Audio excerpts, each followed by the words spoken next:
Bom, gente, então agora a gente vai tentar resolver alguns exemplos aqui, tá? Vou passar para vocês.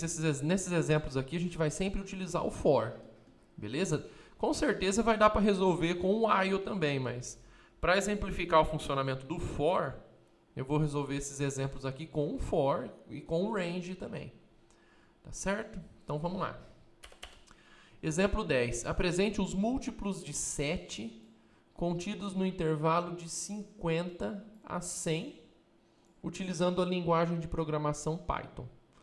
Além disso, contabilize a quantidade desses múltiplos existentes no intervalo em questão. Então a gente vai ter que mostrar os múltiplos de 7 no intervalo de 50 a 100 e contar quantos deles existem. Tá certo? Existem duas formas da gente fazer isso. Eu vou fazer das duas aqui. Bom, a gente vai ter que contabilizar. Então, uma variável contadora de múltiplos, a gente vai precisar usar. Inicialmente, ela vai valer 7, vai valer 0. Beleza? Vamos abrir um for aqui. For elemento in range. Ele quer saber os múltiplos, né? Vou chamar esse elemento de possível múltiplo. Possível múltiplo in range de 50 a 100. De 50 a 100. Faça. Aí eu vou fazer de uma forma meio burra aqui. Eu podia ter começado direto com algum múltiplo de 7, né? E terminado em algum número mais 1, no último múltiplo de 7 mais 1. Tá? Mas vamos supor que a gente não sabe quem que é 50 e esse 100. E vamos fazer de uma forma mais geral, um pouco mais burra, tá? E depois a gente pode até fazer uma versão alternativa fazendo dessa forma que eu falei, com o próximo múltiplo de 7.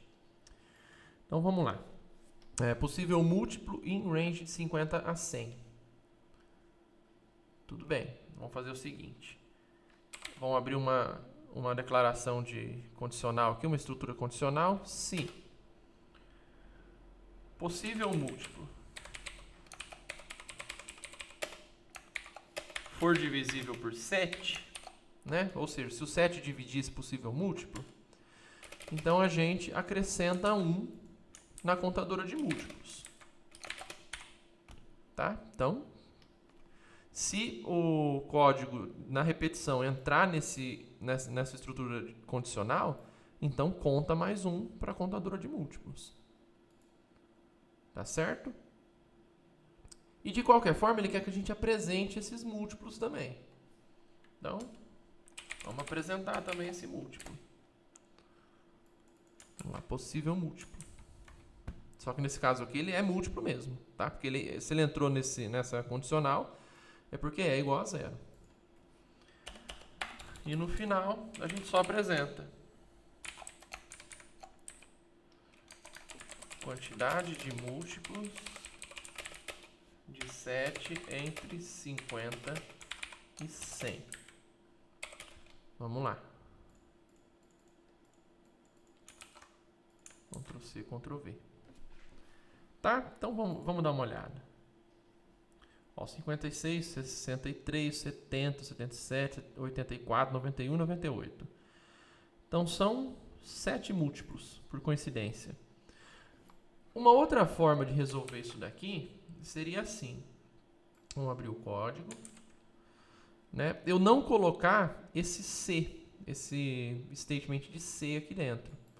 Eu já começar com o próximo múltiplo, que eu tenho certeza que é múltiplo de 7. No caso, é o 56. E o último múltiplo de 7 nesse intervalo vai ser o 98, né? A gente até acabou de ver aqui. Então, eu vou deixar o 100 mesmo, tá? Só para servir de limitante. E eu vou fazer esse range ser atualizado com um espaçamento de tamanho 7. Tá? Porque ele vai começar no 56, o próximo número, 56 mais 7, vai ser com certeza múltiplo de 7. Tá bom? E aí o próximo valor, que vai ser o 56 mais 14, também vai ser múltiplo de 7, assim por diante. Então, nesse caso, eu não precisaria mais da condicional C. eu já conseguiria, eu já teria certeza que todo mundo que tivesse sendo gerado nesse conjunto aqui é múltiplo de 7. Então, eu nem chamaria de possível múltiplo, né? Não que isso daí faria diferença no código, mas só para deixar mais organizado, eu já poderia chamar de múltiplo. Eu tenho certeza que esse número vai ser múltiplo se ele estiver nesse conjunto. Tá bom? Então, vamos ver se vai dar a mesma coisa. Olha lá. E, de fato, deu. Certo? Eu vou colocar aqui, então, solução alternativa.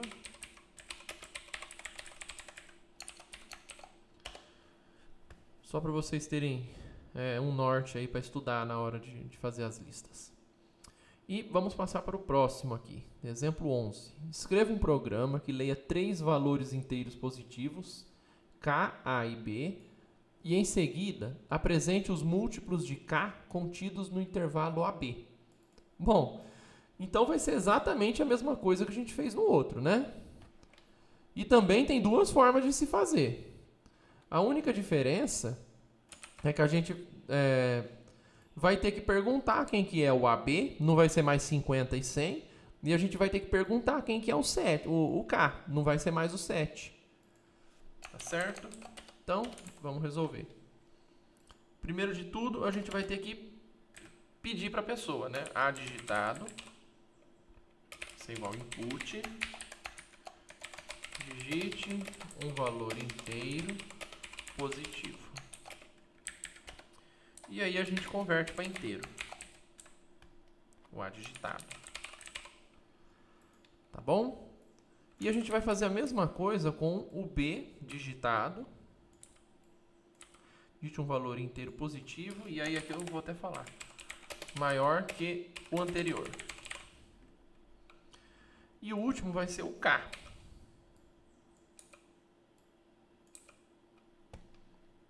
Tá certo? Então a gente pediu aqui para ele digitar os 3 valores, fizemos as devidas conversões. Fizemos as devidas conversões e essa seção do código é exatamente a outra para contar múltiplo de 7. Só que aí a gente vai atualizar. No intervalo já não é mais do A ao B, do 50 ao 100, agora é do A ao B. E agora não é mais múltiplo de 7, é múltiplo de K. Certo? E aqui, em vez de eu colocar 7, eu vou colocar o K na hora de apresentar. E a mesma coisa aqui, não é mais 50. Agora isso daqui vai ser o A. Isso aqui não é mais o 100. Isso aqui agora vai ser o B. Tá certo? Então, eu vou até colocar um comentário aqui. Essas estruturas aqui que a gente coloca acaba tornando o código bem bonitinho, tá, gente? Esses enfeites aqui. Mas eles não têm intenção de mudar o código, não. É só para deixá-lo mais bonitinho. Uma coisa que a gente costuma fazer é isso daqui, ó. Entrada de dados. Então, a gente vai ter uma seção para entrada de dados. Aí a gente fecha essa seção. E aí a gente vai ter uma outra seção, processamento, ou contagem, que vai ser essa daqui. E no final,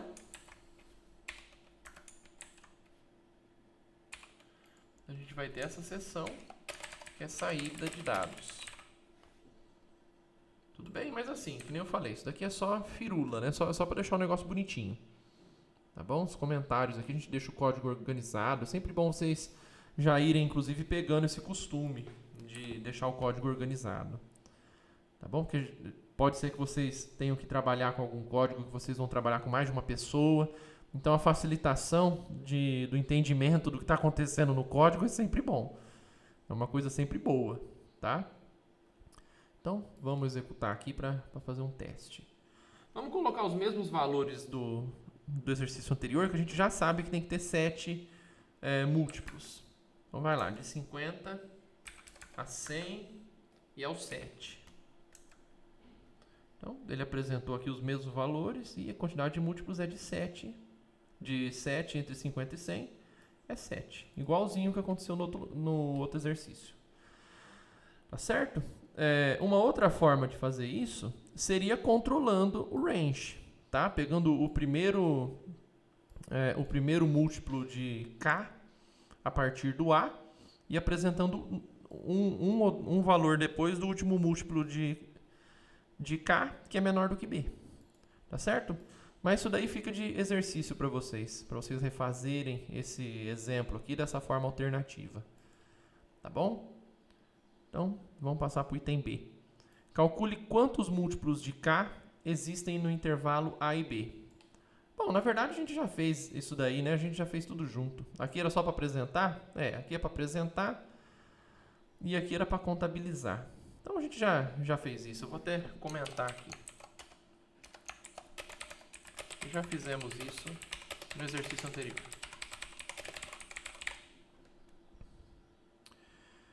Vamos para o C, então. Calcule a soma entre os múltiplos de K no intervalo AB. Tá, tudo bem. Vamos fazer o seguinte, vamos copiar tudo que aconteceu aqui.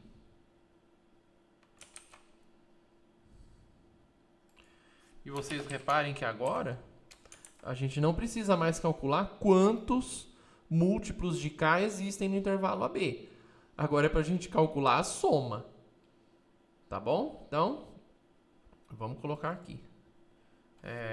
Uma variável soma, que começa em 0, que vai ser uma variável acumuladora. Vocês reparem que a entrada de dados é a mesma, tá? O cara precisa digitar A, precisa digitar B, precisa digitar K. E o que vai mudar é o processamento. Então, a soma vai ser igual a 0.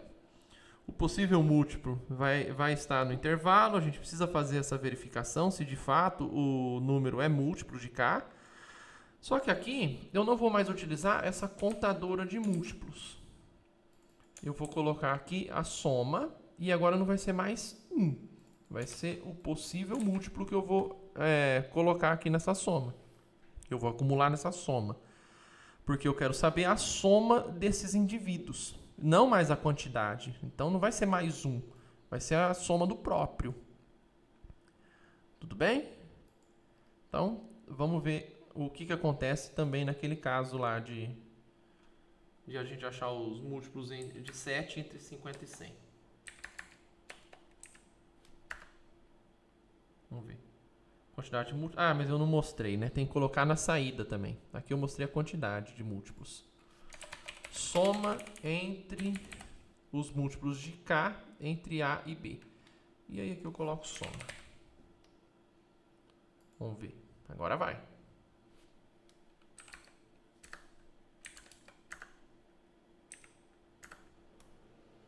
Olha lá, a soma é 539. Então, se eu somar todos esses números aqui, tem que dar 539. E de fato deve dar, né? Tem 1, 2, 3, 4, 5, 6, 7 números.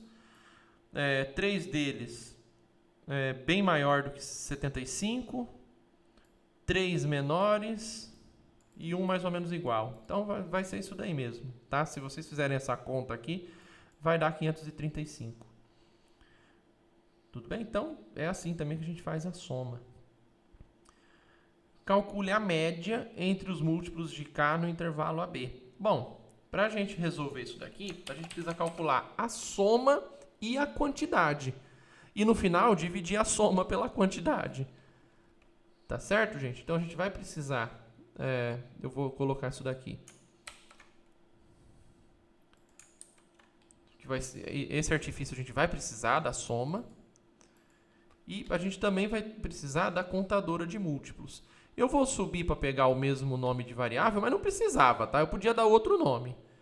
É só para manter a nomenclatura aqui, mas não precisa. Eu podia chamar de chafum de forno isso daqui. Tá? Que eu gosto de deixar as coisas mais organizadinhas. Então vamos lá. Eu vou precisar do artifício da soma, que a gente acabou de usar. E eu também vou precisar... do artifício de contadora. Então, contadora de múltiplos igual a contadora mais 1. Para eu ver quantos múltiplos existirão. Tudo bem? Então, está aqui a soma, está aqui a contadora. Então, pela contadora eu vou saber o tanto de múltiplo que tem e pela soma eu vou saber a soma desses múltiplos, tá? Então, média vai ser igual a soma pela contadora de múltiplos, pela quantidade, tá certo? E reparem que eu fiz essa conta, inclusive deixa eu colocar aqui, né? Reparem que eu fiz essa conta de forma que essa atribuição não está identada com esse for, tá? Ela não está dentro do for, ela está fora. Porque eu preciso fazer esse cálculo depois que eu já sei o valor da soma e depois que eu já sei o valor da quantidade de múltiplos. Tá bom? Então, por isso, essa atribuição não pode estar dentro do for. E no final, a gente só precisa apresentar. Então, média entre os múltiplos de K, entre A e B, vai ser a média. Tá certo? Então, vamos lá. Digite um valor inteiro positivo. Vamos fazer de novo entre 50 e 100. Vai ter que dar mais ou menos 75. Vamos ver quanto que dá. 77. Deu exatamente o número do meio aqui, 77. Tá bom? Então, de fato, a gente já calculou também a média entre estes elementos. Bom, no último exercício, ele só fala apresente todos os valores calculados na tela. A gente já fez isso nos itens anteriores, mas se vocês quiserem, fica de exercício aí colocar o print dos múltiplos, da soma, da média, de tudo. Tá bom? Então eu vou colocar aqui, já fizemos nos exercícios anteriores. Fica de exercício de fixação para o leitor. Pronto. E podemos passar para o próximo exemplo. Eu até deixei aqui um tópico de malhas aninhadas ou malhas em cadeias, estruturas de repetição em cadeias. Isso acontece quando a gente tem uma estrutura de repetição dentro de outra estrutura de repetição. Tá? Pode ser que aconteça. Então, por exemplo, quando isso daí vai acontecer? Escreva um programa que apresente os elementos do resultado do produto entre conjuntos. 1, 2, 3 até 10. Aí tem o símbolo do produto. 10, 20, 30 até o 100. Bom, como que a gente faz produto de conjuntos? Bom, isso daqui vai dar o que a gente chama de tupla, né? Uma dupla de 2 elementos.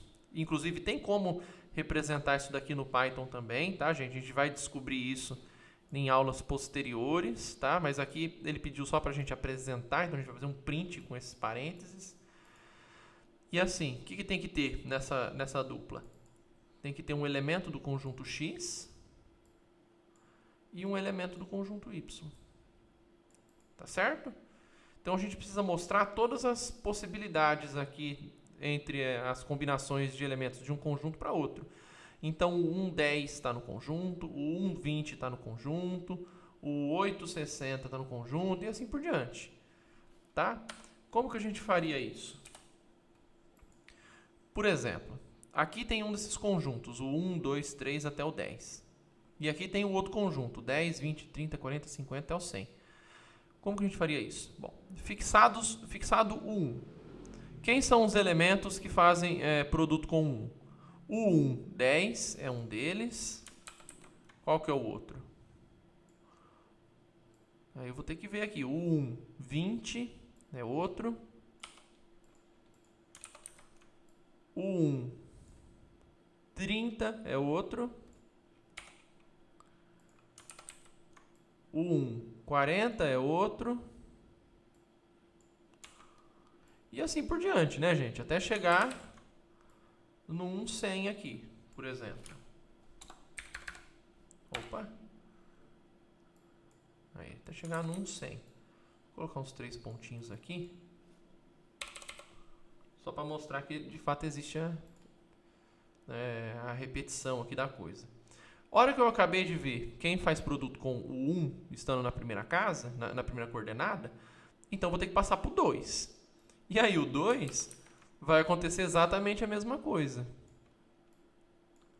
Então vamos lá. A única diferença que tem é que aqui na primeira casinha, a primeira coordenada vai ser 2. Então, 2, 2, 2, 2. E assim por diante. Até chegar no último, que vai ser o 10. E aí na primeira coordenada não vai ser mais o 2, mas sim o 10. Deixa eu dar uma aumentada aqui. Então vai ser o 10 aqui também.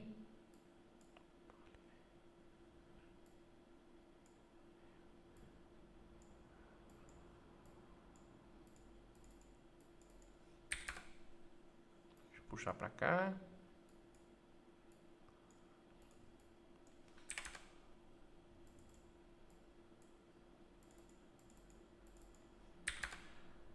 Prontinho. Então é assim, gente. A gente vai ter que fixar um elemento de um conjunto e iterar todos os elementos do outro conjunto. Depois a gente vai ter que fazer isso com o próximo, fixando ele e iterando todos os outros. Tá certo? E a gente vai ter que fazer isso com todos os elementos desse conjunto, até que todos os elementos desse conjunto tenham feito o produto com todos esses elementos desse outro conjunto. Tá bom? Então, como que a gente faz isso? A gente vai ter que ter uma estrutura de repetição para controlar a segunda coordenada aqui. E essa estrutura de repetição vai ter que estar dentro de outra estrutura de repetição que controla a primeira coordenada aqui. Tá certo? Então, vamos ver. Como que a gente vai solucionar isso? Primeiro de tudo, a gente vai ter que ter os conjuntos x e y. Vamos defini-los aqui. X vai ser igual a range. Qual que vai ser o primeiro? O x vai ser esse daqui, né? 1, 2, 3 até o 10. Então, vai ser de 1 até 11, indo de 1 em 1. Tá? Lembrando, mais uma vez, que eu coloquei o 11 aqui, porque o último número do conjunto, o range não considera. Tá certo? Então, ele vai ir até o 10. Não vai ser o 11. E vamos fazer a mesma coisa para o y. Só que o y é de 10 a 100, variando de 10 em 10. Então, vai ser do 10 ao 101, para ele não morrer no 99, variando de 10 em 10. Tá? Então, a gente já tem o x e o y, já geramos eles aqui. E agora a gente vai ter que fazer o seguinte. Para x em x, aí aqui a gente tem o controle da primeira coordenada. Agora a gente vai ter que abrir outro for para y em y. Agora a gente está controlando o interno. E aí a gente pode apresentar na tela. X, vou colocar uma vírgula aqui, né, de desenho. E y. Tá certo? Então é isso que a gente vai aprontar, gente. Vai ser exatamente isso daqui que a gente vai aprontar. O x, ele vai variar mais devagar, porque ele vai estar para fora, no for externo.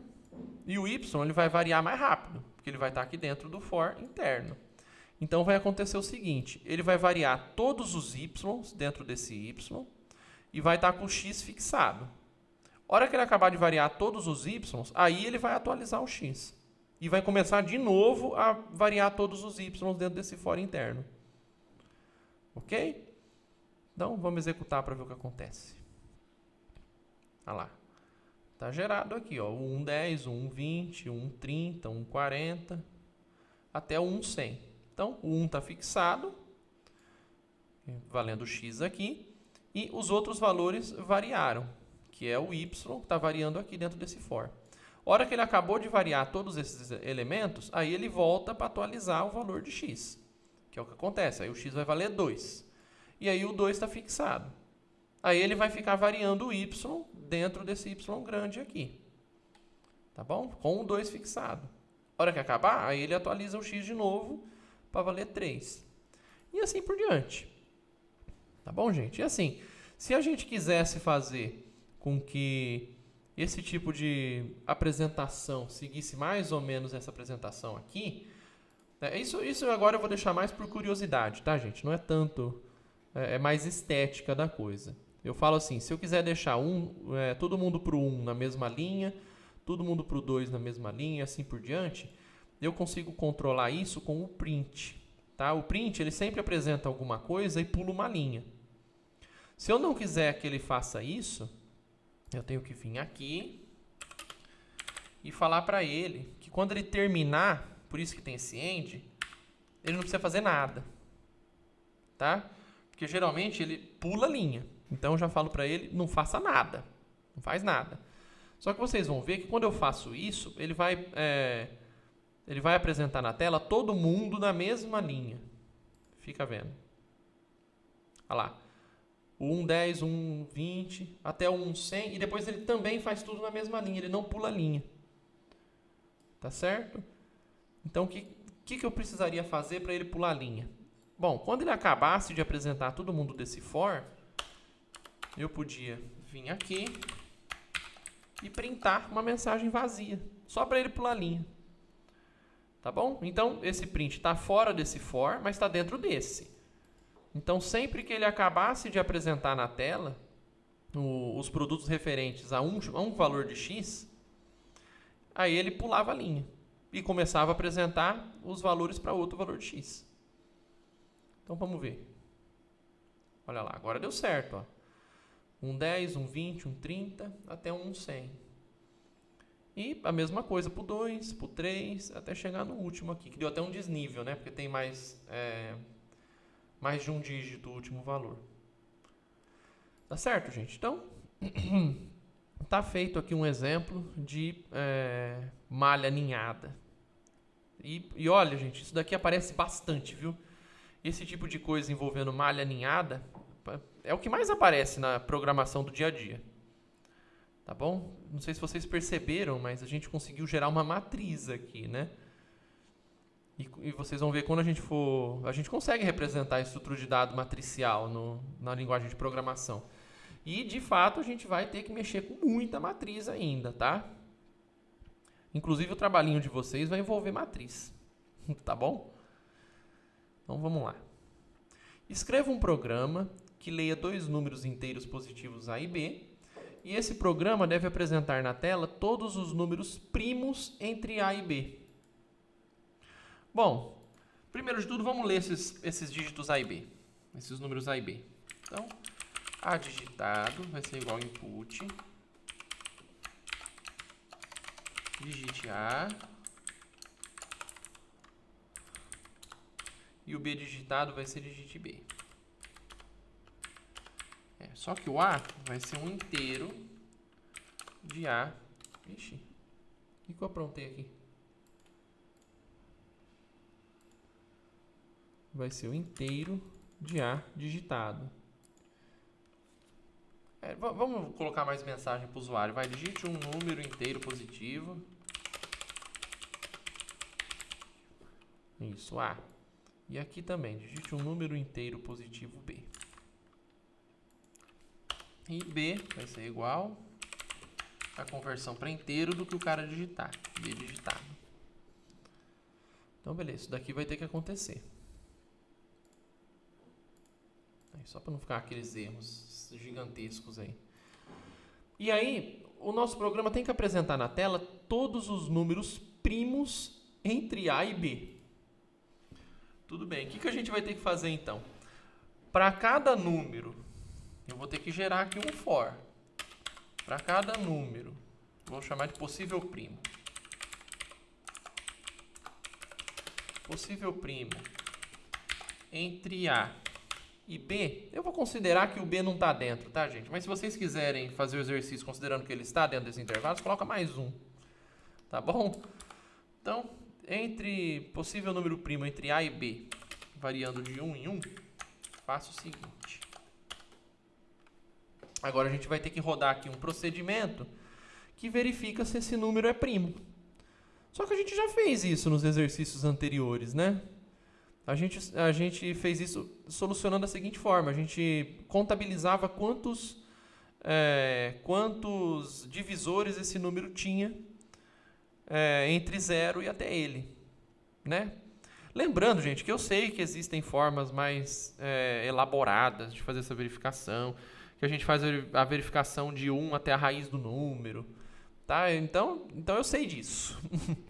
Beleza? Vamos fazer essa estrutura de repetição aqui de uma forma mais burra, só que mais simples, tá? Então, eu vou voltar naquele exemplo lá que a gente fez isso com os primos, e eu vou só copiar e colar aqui. Tá certo? Então, vamos voltar lá. Eu acho que, inclusive, a gente fazia com um while.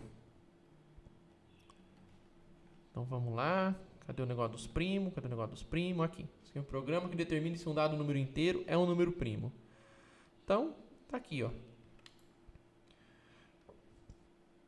A gente só tem que fazer essa verificação. Se a contadora de divisores é 2, então o número é primo. Se não, o número não é primo.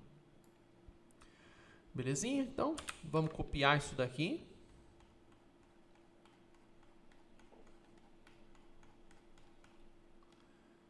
E vamos só colar aqui dentro. Cuidado quando vocês fazem isso, ele não respeita indentação, viu? Então, vamos acertar a indentação aqui. E eu vou fazer o seguinte, vou inicializar uma variável contadora de divisores igual a 0. Vou iniciar uma variável auxiliar, começando no possível primo. E enquanto essa variável for maior ou igual a 1, eu faço. Essa variável divide o meu possível primo?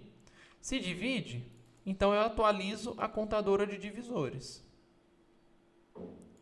E se divide ou se não divide, eu preciso atualizar a minha variável auxiliadora aqui de controle do while. Então, diminuindo ela. Eu não vou apresentar esse print, número de divisores, porque ele pede para eu apresentar somente os primos. Então, eu faço o seguinte, se a contadora de divisores for 2, então print o número n é um número primo. Que não é n, né? Aqui é possível primo. O número possível primo é um número primo. E eu não vou apresentar nada, se não for. Tá certo? Porque ele só pede para apresentar os primos. Deve apresentar na tela todos os números primos entre A e B. Então, gente, vocês reparem que nem precisa ser um for dentro do outro, tá? A gente pode ter um for e um while, pode ter a mistureira que a gente quiser. Nesse caso aqui, a gente tem um for, um while, um if. Tá certo? E é assim que a gente vai lidar daqui para frente, tá? Vocês vão ver que na lista de exercício vai ter bastante exercício assim. Tá certo? Então, vamos ver quais são os primos entre 1 e 100. Que aí a gente já vê se tem algum conhecido lá. Entre 1 e 100. Quem que é primo lá? O 2 é primo, o 3 é primo, o 5 é primo e assim por diante. Até o 97. 97 é o último primo. Belezinha? Então, só recapitulando, a gente pede para o cara digitar 2 números que vão definir nosso intervalo. E eu tenho que avaliar todos os números dentro desse intervalo. E o que eu faço com esses números? Passo neles o código de verificação se esse número é ou não primo. Certo? No código anterior, era um n isso daqui, que eu pedia para o cara digitar. Agora aqui não é mais o n. É o número que eu estiver avaliando dentro desse intervalo. Ok? Então é isso, gente. Esses foram os exemplos. Esse foi o conteúdo da aula de hoje. Eu deixei aí uma lista de exercícios para vocês brincarem. E qualquer coisa é só me chamar nos plantões lá. Tá certo? Um forte abraço a todos e até a próxima.